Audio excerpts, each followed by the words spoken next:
Hi, I'm Brandon Neely from the Civil War Institute, and today I'm here at Wilson's Creek National Battlefield in southwest Missouri.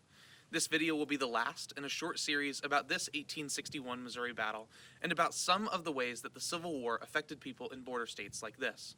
Today I'm at the Ray House, a perfect place to discuss the consequences of the battle and the role of women here on the battlefield. Before I begin, I'd like to provide a warning. While I've done my best to avoid any graphic depictions of battlefield injury, some of the imagery may be sensitive. None of the photos on screen will include images of battlefield injuries. The house behind me was home to the Ray family, formed by John Ray, a widower with one daughter, and Roxana, a widow with 4 children. Together, they would have 7 more children. Roxana also brought to the 1849 marriage 2 enslaved people, Rhoda and Wiley, who she received as wedding presents in her previous marriage. While Rhoda was affectionately referred to as the Gift or Aunt Rhoda, Wiley was sold to a different slave owner in 1856. Early in the morning of August 10th, while herding horses near the spring house at the bottom of this hill, 3 of the Ray children were warned by a rebel cavalryman that there's going to be fighting like hell in less than 10 minutes. All but John Ray took shelter in a cellar while the battle ensued, and John Ray watched the fighting in his cornfield from his front porch behind me. In total, Roxana, her 12 children, Rhoda, her 4 children, and Julius Short, a hired hand, would take shelter in the cellar for around 6.5 hours. During the battle, Union artillery would accidentally destroy the Ray family's chicken coop while attempting to fire into rebel lines.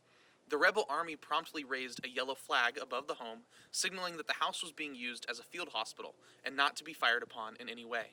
By all accounts, this was respected. The house itself was not hit by any shell or bullet, and the home became the center of battlefield medicine. The story of the Ray family really begins in the aftermath of the battle. Modern estimations place the number of killed or wounded soldiers at around 2,000. Nearly a fifth of the entire Union force was killed, wounded, or captured. Although both the Union and Rebel armies had either established medical tents in relatively safe locations or evacuated the wounded out by wagon, the hours and days following the battle were devoted almost entirely to medical care. The Ray family was no exception. While the home had been undamaged during the battle, both it and the yard I'm currently standing in were converted into surgical and medical centers. Most of the doctors on the battlefield were organized under rebel groups, but many Union surgeons stayed behind as well. Available evidence shows that, for the most part, the two sides were able to care for the wounded effectively without further conflict. Upon emerging from the cellar, the Ray family would have seen an absolutely grisly sight. One daughter, Olivia Ray, recalled many years later that men were lying on the porch and in the yard, and every available space inside the house was used to accommodate wounded and dying men. The Ray women, especially Roxana and Rhoda, played important roles in the medical process. Although they were not able to assist in surgeries, they assisted as informal nurses, supply carriers, and in countless other capacities. A doctor with the Missouri State Guard, John Wyatt, wrote that the women were doing all they can in the ways of cooking, serving, mending, and nursing the sick and wounded. In addition, the women and children were responsible for bringing water from the spring house at the bottom of this hill to the doctors and wounded near the house. The stone structure behind me is the same one which stood here on the day of the battle. Spring houses like these were built coverings of natural springs common in the period. They kept the fresh water free of leaves, dirt, and other debris. During the battle, rebel soldiers nearby probably came here to get a cold drink during lulls in the fighting. Medical historians also believe that wounded soldiers were brought here temporarily to get water for their wounds. For much of the following week, lots of the children's time was spent bringing water from here to the top of the hill. Unfortunately, this chore probably had fatal consequences for the children and many others in the area. The contamination of the natural environment from not only battlefield wounds, but also the amputations taking place in front of the Ray house, led to unsanitary conditions which led to disease. Anna Elizabeth Steele, a daughter from Roxana's first marriage, contracted typhoid fever shortly after the battle. Nearly a year after the battle, Anna succumbed to the disease at only 19 years old. The Ray family also played important roles in caring for the dead on the battlefield. Most famously, the body of Union General Nathaniel Lyon was brought to the Ray house for a period of time. After being received by Union Dr. Samuel H. Melcher, the body was brought here and examined closely. When the examination was complete, Roxana provided Dr. Melcher with a bedsheet, which is now in the care of the Battlefield Museum. Beyond just the general, the entire landscape was covered in the bodies of the dead. Although the battle's casualties would be dwarfed by the almost incomprehensible rates of death at battlefields like Antietam and Gettysburg, the stunning casualty rate of Wilson's Creek was, for many, the first glimpse of the mass death to come. Private J. M. Bailey of the 4th Arkansas State Infantry reflected somberly, "I beheld the ghastly forms of a number of dead.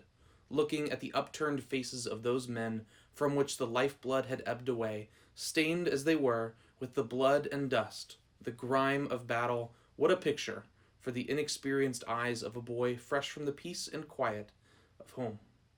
The Ray family, including the young children, would have been first-hand witnesses to this terrible sight.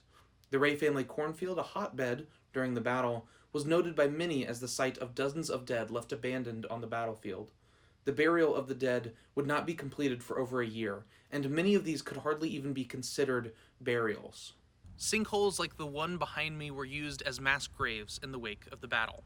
Without dog tags or other forms of identification, the men and random recovered body parts were tossed into these holes and covered by local farmers with dirt, rocks, tree limbs, and cordwood. William Steele, a son from Roxana's first marriage, remembered years later that the community's impromptu burials were ineffective and that he routinely saw arms and legs protruding from the dirt. The sinkhole behind me was used to bury unknown soldiers from both sides who died on Bloody Hill. Although the mixture of remains in this location made exact numbering difficult, historians believe that 35 men were buried here. Over time, all of the remains from the battlefield would be moved to the Springfield National Cemetery. Over 90% of the Wilson's Creek graves are, unfortunately, marked as unknowns. The Ray family and others would continue to live with the consequences of the battle for weeks, years, and decades to come. For some, it was the haunting imagery of helping their neighbors bury decomposing corpses.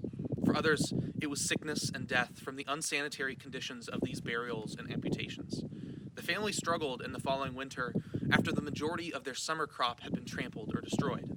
One wounded soldier, John Herman, stayed in the Ray house for weeks to heal before returning home. But the burden of these responsibilities was not shared equally. While the Ray family experienced these events as American citizens who supported the Union, Rhoda and her children experienced these traumatic events as slaves. This relationship sheds a unique light on how the Civil War was different in border states. It makes us ask, what did it mean to be neutral here?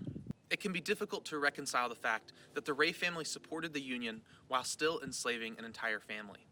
2 of Roxana's sons fought for the Union during the war, but it's unlikely that they viewed the abolition of slavery as a guaranteed outcome of the war. In addition, both John and Roxana Ray had formerly lived in southern states where slave ownership was even more common.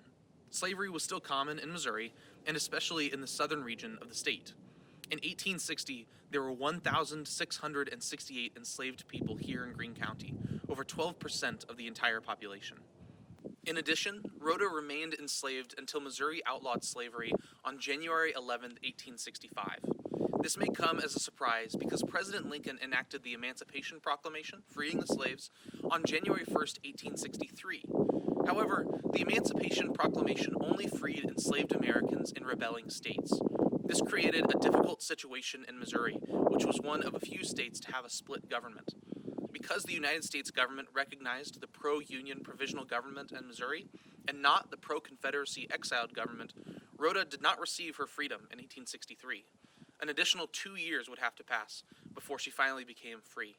This troubling part of her story reminds us that the fate of enslaved Americans differed greatly from place to place, both structurally and personally. However, this change probably would not have made much of a difference for Rhoda. Even after 1865, Rhoda continued to live with the Ray family for between 3 to 11 years. While we don't know for sure when she left or to where, we do know that she remained with the Ray family for a considerable period of time. While family stories claim this was because of a close friendship between Roxana and Rhoda, it may also be because of limited systems of support for formerly enslaved Americans in the region. It is believed that Rhoda moved to Springfield, Missouri, got married, and worked as a laundrywoman, but many of the records which could help prove this have been lost to time, neglect, or fire. This brings up one final point about Rhoda. In many of the existing histories and records, Rhoda is mentioned as the slave, or even just as the gift of the Ray family. She and her children are recorded as helpful, friendly slaves who aided the wounded soldiers at Wilson's Creek. And from then on, the historical record does not meaningfully address Rhoda or her family. When studying the Civil War, it's important to think about the people who were excluded from the historical record. We can only make educated guesses as to how Rhoda felt about providing care to rebel troops, or to what extent she wanted to remain with the Ray family after being freed. As a researcher, the information on Rhoda is much more difficult to find than any other member of the Ray family, and almost all of it deals exclusively with Rhoda as a slave, and never as a free woman. Thankfully, Civil War history in the 21st century is doing more and more to seek out and share the perspectives of women and people of color, but it still remains important to think about the people who may get glossed over in the history books. I'd like to thank you for taking the time to watch this video. This concludes our short series on the Battle of Wilson's Creek, and I am grateful to the local community for helping me research and share different themes of the battle. This video discussed the role of women and the enslaved at Wilson's Creek. Our previous video used Nathaniel Lyon's memorial to discuss the nature of memorialization, and our first video discussed loyalty in a border state. If you liked this video, please consider taking the time to watch our other videos on YouTube or Facebook. I'm Brandon Neely with the Civil War Institute, and thank you for watching.